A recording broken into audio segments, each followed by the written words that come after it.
नमस्कार। आज हम बात करेंगे एक ऐसी सभ्यता की, एक ऐसी कहानी जिसने आज से हजारों साल पहले ही, आप सोचिए, शहरी जीवन का एक ऐसा ब्लूप्रिंट तैयार कर दिया जो आज भी एक मिसाल है। जी हाँ, ये कहानी है हड़प्पा के कमाल के इंजीनियर्स की। अच्छा, एक सवाल है, क्या ये हो सकता है कि 4,500 साल पुराना कोई शहर आज के हमारे कई मॉडर्न शहरों से ज्यादा एडवांस सैनिटेशन सिस्टम बताओ? मतलब सोचकर ही थोड़ा अजीब लगता है ना। पर इसका जवाब हमें एक ऐसे प्राचीन चमत्कार तक ले जाता है जिसके बारे में जानकर आप हैरान रह जाएंगे। तो हड़प्पा के इस कमाल को समझने से पहले एक बहुत ही बेसिक सी लेकिन जरूरी बात समझनी होगी। वो है वास्तुकला और मूर्तिकला के बीच का फर्क, मतलब आर्किटेक्चर और स्कल्पचर के बीच का अंतर।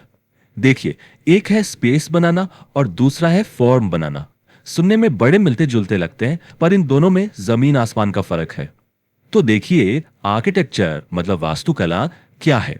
ये असल में इंजीनियरिंग का साइंस है, जहां आप कई अलग अलग चीजों को जोड़कर एक यूजेबल स्पेस बनाते हैं, रहने के लिए या काम करने के लिए। वहीं दूसरी तरफ है स्कल्पचर यानी मूर्तिकला। ये फॉर्म की आर्ट है। यहाँ एक ही मटेरियल जैसे पत्थर या धातु को तराश कर एक खूबसूरत शेप दिया जाता है। तो एक तरफ है साइंस और यूटिलिटी और दूसरी तरफ है एस्थेटिक्स और इमेजिनेशन। अब मजे की बात यह है कि हड़प्पा के लोग दोनों में माहिर थे, लेकिन उनकी असली पहचान, उनका असली जीनियस उनकी वास्तुकला में ही दिखता है। तो चलिए इन डेफिनेशन से अब आगे बढ़ते हैं और सीधे चलते हैं एक कॉन्क्रीट एग्जाम्पल पर। प्राचीन इंजीनियरिंग का एक ऐसा नमूना जो आज भी, इतने सालों बाद भी लोगों को हैरान कर देता है। और वो है ये मोहनजोदाड़ो का फेमस ग्रेट बाथ। अब इसको सिर्फ एक तालाब समझने की गलती मत कीजिएगा, ये उससे कहीं ज्यादा था। ये उनके कम्युनल लाइफ और उनकी इंजीनियरिंग स्किल का एक जीता जागता सबूत है। जरा सोचकर देखिए, एक ऐसा स्ट्रक्चर जो हजारों साल से मौसम की हर मार झेलता आ रहा है और आज भी खड़ा है। और सबसे कमाल की बात क्या है पता है? ये आज भी लीक प्रूफ है। इसमें से पानी नहीं रिसता। ये छोटी मोटी बात नहीं है, ये उनकी प्रिसिजन इंजीनियरिंग और उनकी कंस्ट्रक्शन क्वालिटी का सबसे बड़ा सबूत है। तो फिर सवाल वही है कि आखिर थे कौन ये लोग, ये मास्टर बिल्डर्स, ये एंशिएंट सिविल इंजीनियर्स जिन्होंने ऐसा कुछ बनाया जो वक्त को भी मात दे गया? तो जवाब है, ये कोई और नहीं बल्कि सिंधु घाटी सभ्यता के लोग थे। और उन्होंने सिर्फ एक तो इमारतें नहीं बनाई, उन्होंने तो एक पूरी की पूरी सिविलाइजेशन का ब्लूप्रिंट तैयार कर दिया था। आइए इसको थोड़ा और समझते हैं। सिंधु घाटी सभ्यता, इंडस वैली सिविलाइजेशन, या जिसे हम आईवीसी भी कहते हैं, ये उस दौर की एक अर्बन सिविलाइजेशन थी, मतलब शहरों वाली सभ्यता। और ये तब की बात है जब दुनिया का ज्यादातर हिस्सा अभी भी कबीलों में जी रहा था। ये लोग इतने एडवांस थे कि मेसोपोटामिया के लोग, जो खुद एक महान सभ्यता थे, इन्हें मेलुहा के नाम से जानते थे और इनके साथ ट्रेड भी करते थे। लेकिन इन लोगों की जो सबसे बड़ी खासियत थी ना, वो थी इनकी अर्बन प्लानिंग। हड़प्पा के शहर ऐसे ही कहीं भी कैसे भी नहीं बस गए थे, नहीं, वो मेटिकुलसली प्लान्ड थे। हर शहर को एक एकदम सटीक ग्रिड पैटर्न पे बनाया गया था, बिल्कुल वैसे ही जैसे आज हम चंडीगढ़ या न्यूयॉर्क जैसे मॉडर्न शहरों को देखते हैं। तो ये ग्रिड सिस्टम था क्या? देखिए, सड़कें एकदम सीधी नॉर्थ साउथ और ईस्ट वेस्ट जाती थी और एक दूसरे को परफेक्ट राइट एंगल्स पर, मतलब 90 डिग्री पर काटती थी। पर असली कमाल तो कुछ और था, और वो था स्टैंडर्डाइजेशन। आप सोच भी सकते हैं, सैकड़ों किलोमीटर में फैले हर शहर में एक ही साइज की पकी हुई मिट्टी की ईंटें इस्तेमाल होती थीं।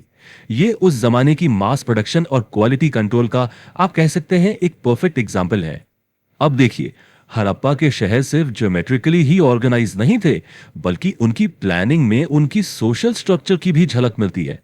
हर शहर मोटे तौर पर दो मेन पार्ट्स में बटा हुआ था। एक था शहर का पश्चिमी हिस्सा, जिसे हम सिटाडेल कहते हैं। ये एक ऊंचे प्लेटफॉर्म पर बना था।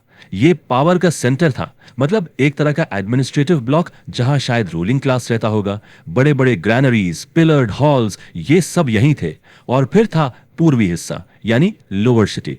ये वो जगह थी जहां आम लोग, वर्किंग क्लास रहते थे। लेकिन ऐसा नहीं है कि यह हिस्सा निग्लेक्टेड था, यहां भी व्यवस्था कमाल की थी। एक या दो मंजिला घर, कई घरों में तो अपने प्राइवेट वेल्स थे और वेंटिलेशन का भी पूरा ध्यान रखा गया था।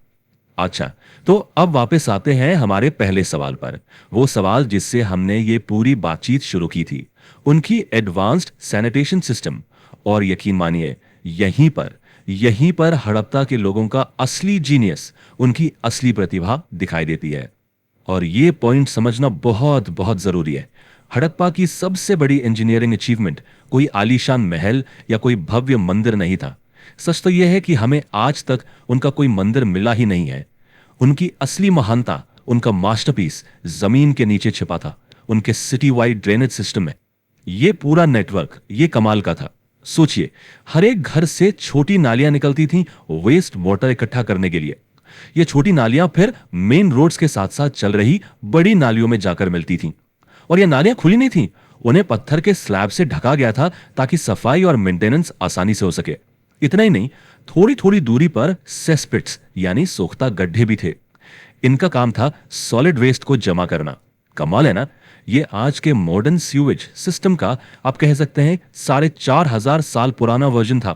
तो इन सब बातों का मतलब क्या निकलता है? हड़प्पा की ये इंजीनियरिंग हमें हिस्ट्री के बारे में क्या सिखाती है?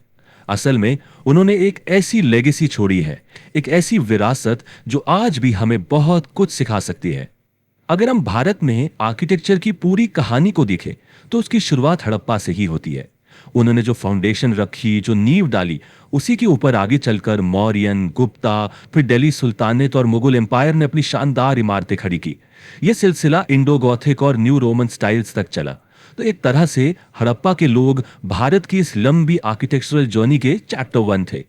और ये सब हमें एक आखिरी और शायद सबसे जरूरी सवाल पर लाकर खड़ा कर देता है कि आखिर अर्बन प्लानिंग और पब्लिक हेल्थ के वो कौन से सीक्रेट्स थे जिनमें हड़प्पा के लोगों ने मास्टरी हासिल कर ली थी। वो कौन सी बातें थी जिन्हें हम आज भी अपनी स्मार्ट सिटीज में परफेक्ट करने की कोशिश कर रहे हैं। शायद उनकी कहानी हमें यही सिखाती है कि किसी भी सभ्यता की असली तरक्की आलीशान इमारतों में नहीं, बल्कि अपने हर नागरिक के लिए एक हेल्दी और ऑर्गेनाइज्ड लाइफ बनाने में होती है।